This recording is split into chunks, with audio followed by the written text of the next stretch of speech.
these experiences of mine that I've shared, or with these tips of mine that I've shared, I hope I've been able to convince you that waiting to have sex in marriage is what you make of it. Do you understand?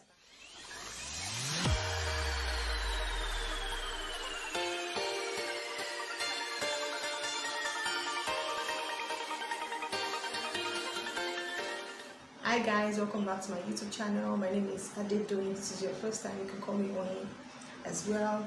I make videos around relationships and lifestyle and sometimes health. I'm a medical doctor based in Akure in Ondo State, Nigeria. And yeah, that's that. Thanks so much for coming back if you're an old subscriber, and if you're a new subscriber, thanks for subscribing to this channel. I hope that the content inspires you, educates you every single time. So, like the video title says, I'll be talking about waiting till marriage to have sex, or sex after abstaining. What was it like? I'm talking about my experience basically. So what was it like? Was it worth it? And all those other jazz. And I know people like juicy video like this, so let me get to it. So as many of you know, I'm very vocal on this channel about abstaining. I waited until marriage to have sex with my husband, so I'm very vocal about it. And yeah, that's that. And I chose this lifestyle because of personal experience, and yeah, because I just knew that this was what I wanted. I've always wanted this, but of course I have made mistakes along the way. But I decided at some point in my life that no, I was going to wait until marriage, and yeah, I did. So I and my partner started dating in 2014. We got married legally in 2019 August. So before we got married means we had dated for 5 years and 6 months, 7 months, which is a long time. I don't necessarily advise that, but of course some conditions, some situations warrant or need that, but that's another story for another day. So basically dated for 5 years and 7 months and got married legally last year August. And yeah, so we saw ourselves, basically had sex for the first time after we got married, and I'll just be sharing my experience. The truth is and yeah, we also got like traditionally married about a month ago, 27th of September. Yeah, so that's that. So the truth is our relationship is not perfect. I don't have it all together. That's why I'm talking based on my experience. I'm not saying, oh, this is the way it should be or this is how it should be. I'm just sharing what I realized from this my weight and this my abstinence, and also what I thought would happen versus reality. And yeah, that's basically it. I've found it out. One thing I was very certain of, I just felt like, oh, I was going to be very shy. For the first time I was going to be very shy because I knew we were not seeing each other naked. This was just going to be very awkward and very this and very that. So I was a bit worried about that, to be very honest. I was like, oh, what if, I wasn't like worried that what if the sex is bad, because the truth is, you've never had sex before. Sex, like every other skill, might take some getting used to. So I wasn't worried that it was bad. I was worried that I'll be shy and not be able to like express myself fully and like get into the whole thing. But strangely, I wasn't shy. And then I realized this is because this is somebody that you've been intimate with in so many other ways. I'm not talking sexually, I'm talking like emotionally. You guys have been vulnerable with each other. You know this person so well. This person knows you inside and out. Like at that point, sex was like it just flowed.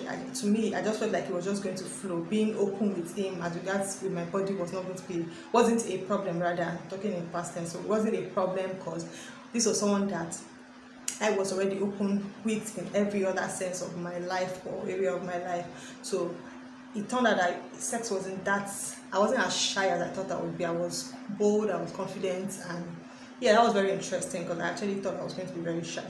Secondly, yes, it was awkward. I mean, like every other skill, if you've never done something before or you've not done it for a long time, it takes you a little while to get used to it or to get into the rhythm. So yes, it was awkward, very awkward. But the awkwardness is something that resolves gradually, smooths out like over time. So the more you do it, the more you engage in it, it gets like smoother and the awkwardness reduces. So that's something else that I noticed. Also, there's something I have to put out there.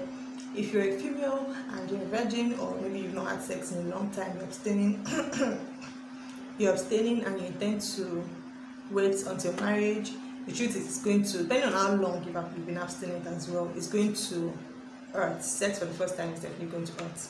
Like, it's going to be painful. And the truth is, this is not the time for you to be quiet. Do you understand? Like, this is your partner. Sex is something that's supposed to be enjoyable.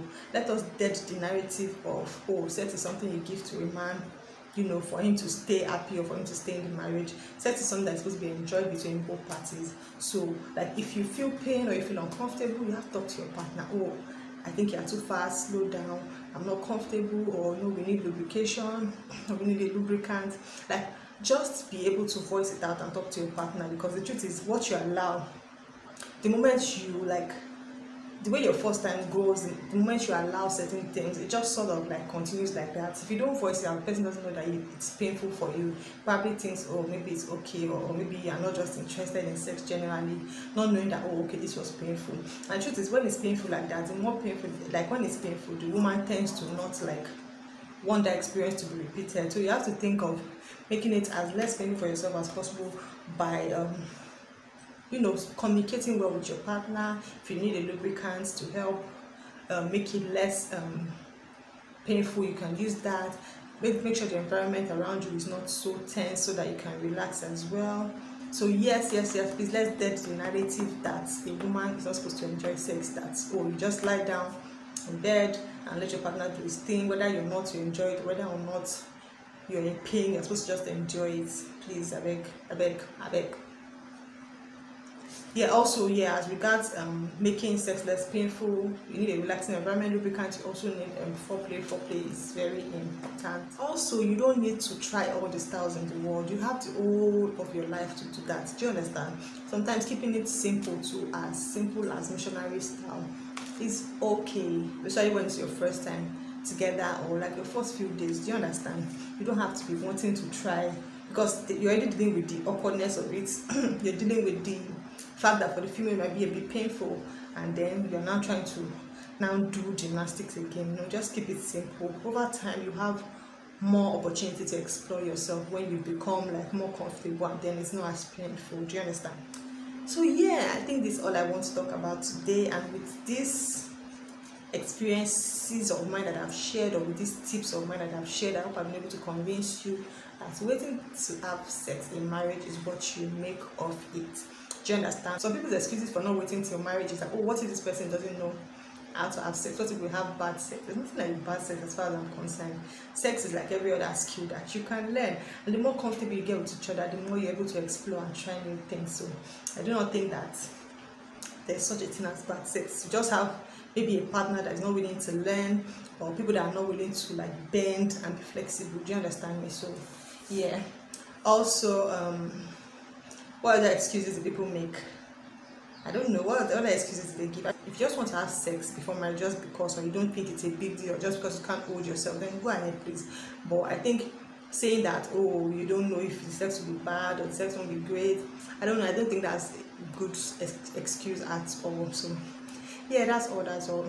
I mean, sorry about my rambling. Yeah, thanks so much for watching this video, guys. If you're yet to subscribe to my channel, kindly hit the subscribe button down below, and yeah, share this video with a friend who's about to get married, share with a friend who's newly married, share with a friend who's thinking about getting married soon. I don't know, just share this video. Like, leave your comment section below. If you're newly married or you also have suggestions or tips, share in the comment section below. What was your experience like? And yeah, let's just dead this narrative and let us end the culture of women keeping silent about sex and sex related issues. Yeah, so I'll see you guys in my next video, and talk to you later. Bye.